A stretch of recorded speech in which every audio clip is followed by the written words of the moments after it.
kadib Yu waxay tiri laakiin hal shay ayaad ii samayn kartaan si aad ii raali gelisaan waa inaad ii fulisaan 2 arrin oo aan rabo arrinta ugu horeysa waxay ahayd in Umi iyo Maki ay gacmaha isqabsadaan oo iskuulka ku wada dhex socdaan iyagoo daawanaya sharxaadda bandhigga iskuulka maadaama ay rabitaankeeda ahayd way aqbaleen labadoodii waxay bilaabeen inay gacmaha isqabsadaan iyagoo wada socda Umi waxay tiri dadka kale waxay u malayn doonaan inaan challenge ama ciyaar aan samaynayno Nina sawiro badan ayay ka qaadaysay iyadoo leh sawiradan mar kale ayaan idinku rakaatayn doonaa kadib waxay daawanayeen sharxaadda kala duwan ee iskuulka waxay markaas arkeen xafladda cabsida ama hororka Maki aad ayuu uga baqayay inuu gudaha galo laakiin Umi ay si qasab ah u kaxaysay waxay ku tiri adigu filimada hororka waa daawataa laakiin jinniyada ayaad ka baqaysaa taasi sidee bay ku dhacday hawlwelin anigaa kula jooga gacantaada weligay sii dayn maayo laakiin markii dhowr qof oo isku ekaysiiyey jinniyo ku soo boodeen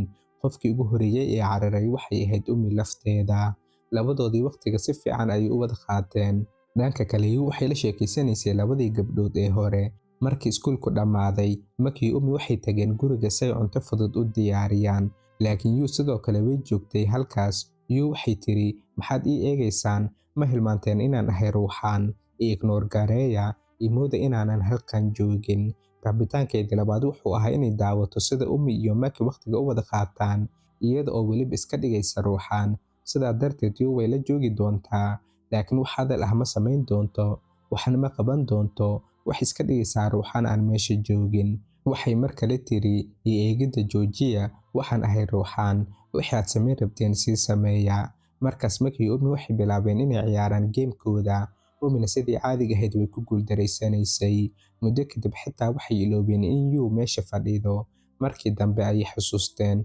markaas Umi wuxuu tagtay Yu si ay mar kale uga raali geliso Umi mar kale ayay Yu raali gelin rabtay laakiin Yu waxay tiri yaad raali gelin siinaysaa anigu waxaan ahay ruuxaan markaas Umi waxay tiri runtii waxaan aad u jeclahay inaan waqti la qaato Maki marka haddii aadan dhibsanayn mala joogi karaa jimco walba Yuna waxay ku jawaabtay wax dhib ah iguma hayso 4 maalmood isbuucii aniga ayaad ila joogtaa marka hal maalin Maki waad la qaadan kartaa laakiin waa inaad ii sheegtaa wax walbaad isaga la samaysid kadib Umi ay isku dubtay iyadoo leh ruuxaantan hadda waa waqtigii ay guriga tagi lahayd Umi waxay tiri anigaa ku sii raacaya laakiin Yu way diiday maya idinku waqtigan wada qaata ayay tiri kadib Maki iyo Umi waxay wada daawanayeen filim aad buu qabow u ahaa jawiga sidaa darteed aad bay isugu soo dhawaadeen waxayna dusha iska saareen hal buste markaas waxay go'aansadeen oo dhaheen hadda iskuulkoo dhan wuu og yahay inaan saaxiibo nahay marka maxaa diidaya inaan magacyadeena hore isugu yeerno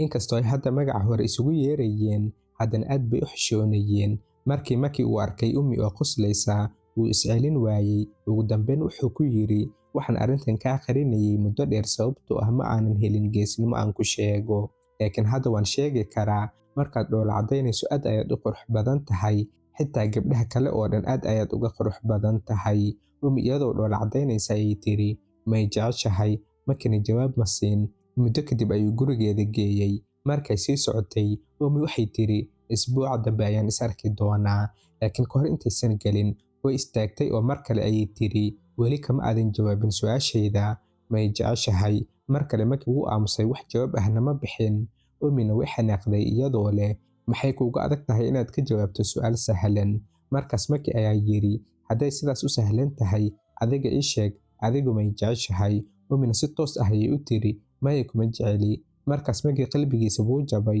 wuxuu islahaa haddii aysan i jeclayn maxay markaas su'aalahan ii weydiinaysay mise waxay isku dayaysaa inay bahdisho laakiin markaas Umi wax yar ay u soo dhawaatay dhabankiisa ayayna dhunkatay kadib waxay tiri ma dhihin kuma jeceli sababtoo ah waan ku jeclahay jecel ayaan kuu qabaa waxay sii raacisay dhunkashada labaadna waxaad heli doontaa markaad adiguna ii qirato inaad i jeceshahay markaas ay halkaas ka tagtay sidaa darteed Umi hore ayay u qiratay dareenkeeda hadda waxa kaliya haray waa in Maki isaguna qirto inuu iyada jecel yahay kadib waxaana la tusayaa muuqaal uu Maki riyoonayo hooyadiis ay si aad ah u qaylinaysa iyadoo leh maxaad mar walba sidan u samaysaa maxaad arrintan hore iigu sheegi weyday waxayna sii wadaysaa qaylada Makina kaliya wuu fadhiyaa isagoo dhagaysanaya laakiin hooyadiis isaga kuma qaylinayn kadib hooyadiis way oynaysaa Maki wuxuu isku dayaa inuu dejiyo isagoo leh hooyo maxaa dhacay, maxaad sidan ugu murugaysan tahay? Laakiin isla markii uu dhaqaaqo si uu u dejiyo way iska baaba'aysaa. Kadib waxaa la tusayaa in qofka hooyadiis ku qaylinaysay uu ahaa aabbihii Maki, isaguna sidaas oo kale ayuu u baaba'ayaa. Markaas ayaa la ogaaday in waxaas oo dhan ay ahaayeen riyo. Maki isagoo argagaxsan ayuu hurdada ka kacaa. Wuxuu yidhi, markii hore riyadan maalin kasta waan ku riyoon jiray, laakiin markii aan high school galay way istaagtay. Haddaba maxaa maanta mar kale ugu riyooday?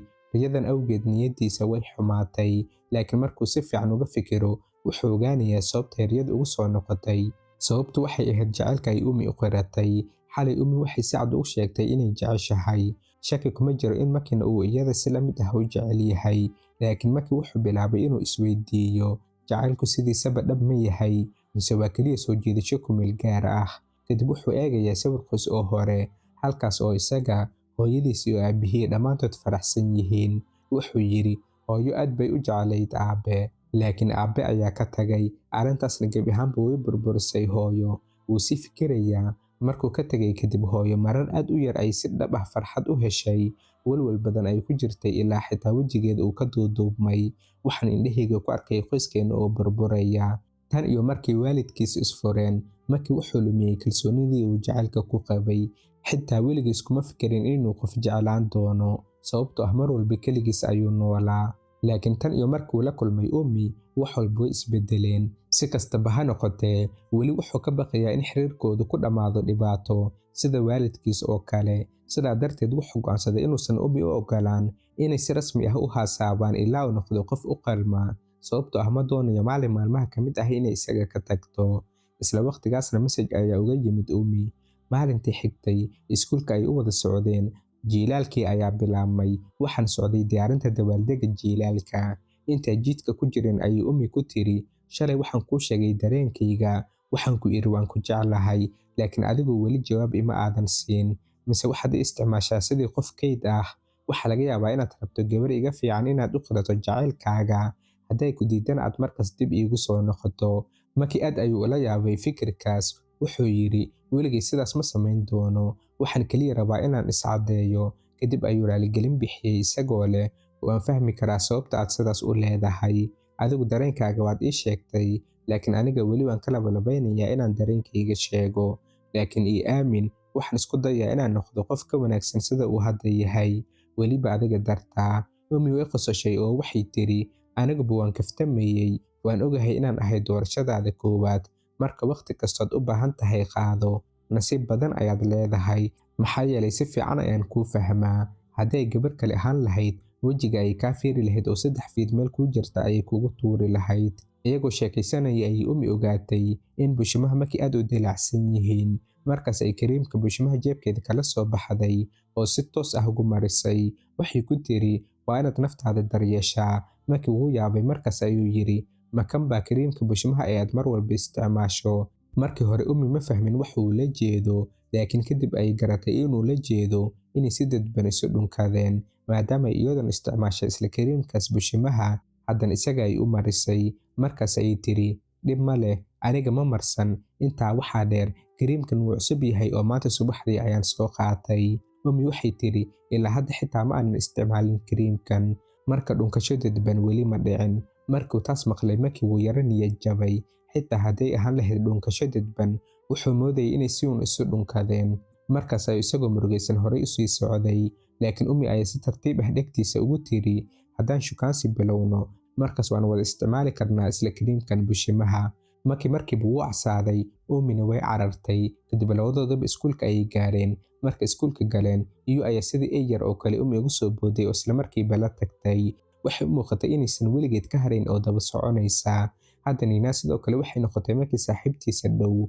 Waxay ku tiri, subax wanaagsan hogaamiyaha kalaaska. Maki wuu la yaabay, markaas ayuu yidhi, maxaad iigu yeeraysaa hogaamiyaha kalaaska halkii aad Maki iigu yeeri lahayd? Nina waxay tiri, maxaan kuugu yeeri waayey? Adiga ayaa hogaamiyey fasalka intii lagu jiray bandhigga xagaaga. Adigay Umi ayaan sabab u ahaa guusha fasalka.